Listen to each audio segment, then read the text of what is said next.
ఈరోజు 8:30 సమయంలో వినుకొండ టౌన్లో జిలానీ అనే వ్యక్తి తనకి రషీద్ అనే వ్యక్తికి ఉన్నటువంటి వ్యక్తిగత కక్షల వల్ల రషీద్ అనే వ్యక్తిని నరికి చంపడం జరిగింది.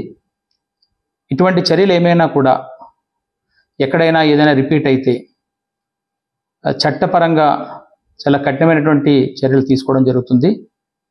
ఎవరైనా వీటిని ఎక్కడైనా ప్రోత్సహించినా కూడా వాళ్ళు కూడా చట్టపరంగా తీసుకునే చర్యలకి బాధ్యులవుతారు. రేపు పట్టణంలో కూడా ప్రజలందరికీ కూడా ఈ విషయాన్ని తెలియజేస్తున్నాము. అందరూ సంయమనం పాటించాలి. ఎటువంటి నేర చరిత్ర ఇకపై కనబడినా కూడా అది ఉపేక్షించడం జరగదు. దీన్ని గమనించమని పోలీస్ నుంచి ఒక హెచ్చరిక అయితే ఖచ్చితంగా చేస్తున్నాము. దీన్ని ఖచ్చితంగా గమనించాల్సిన అవసరం కూడా అందరికీ ఉందని కూడా తెలియజేస్తున్నాం.